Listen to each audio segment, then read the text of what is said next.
Hello, happy 4th of July. This is a series I'm doing called Big Ideas of Childhood. I tried so many different ideas of crafts and things when I was a kid, and most of the time they didn't work out. I had this friend named Sarah. I thought I would thrill us both by making us beautiful white dresses with red sashes and yellow sashes. I had to have the yellow because red went with Laura Ingalls Wilder and she was the brunette. Anyway, didn't quite turn out like an MGM musical, which I was picturing. I had one of those printed samplers. The kit was either my mom's or my grandma's. It said, "Kissin' wears out, cookin' don't." And I was 8. I don't know what I knew about either. Here's what I came up with this time around, now that I'm all grown up.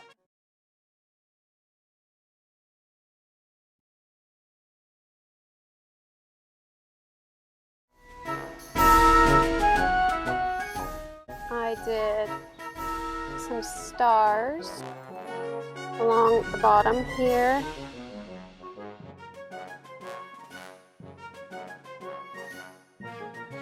Now, if you were to sketch out normal gingham on paper, it would look like this and fill up the squares nicely. But I couldn't find a gingham I really liked of good quality with that big of a pattern, so I wound up buying a fabric with tiny squares.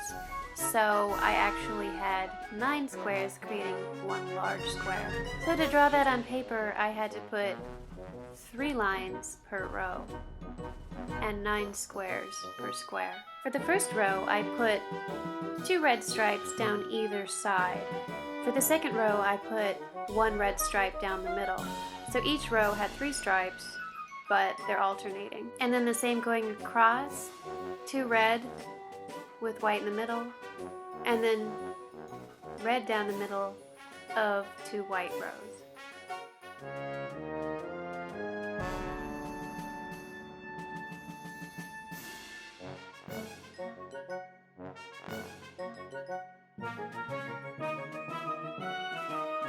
And now to design a simple little firecracker, I used graph paper and just started sketching. You can really do anything you want. It's easiest if things are symmetrical and they fill the squares, although I veered into using half squares, etc. You just want to make sure you can transfer it to the squares in the fabric, or in the case of my tiny print, the 9 squares. Now I'm just going to create the pattern over the top of the design, a road map to follow while you're stitching.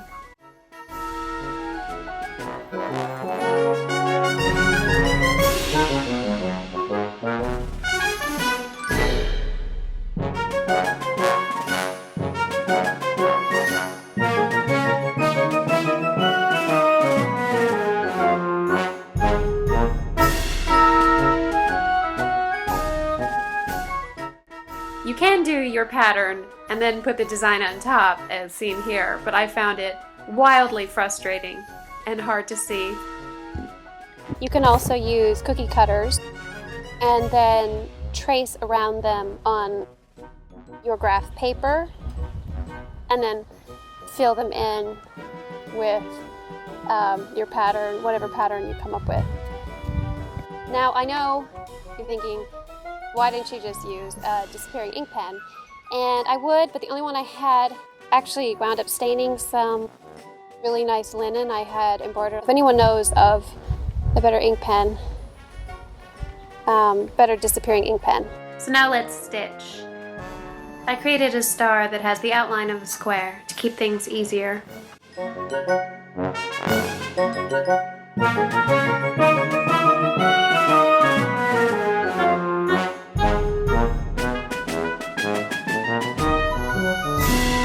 Then adding the little starbursts, the little pixie dust bubbles. I also created a few designs on my computer on Photoshop. We start with a grid and sketch it out, which I did late one night Alone. The one word of warning with doing it that way is if your printer distorts it, your stars can be a little distorted, which mine are in a few places, but it doesn't bother me. Now for the fun part, coming up with your red thread through the tips of the square star in the center, and then looping around through the little starburst and creating these petals or leaves, if you will.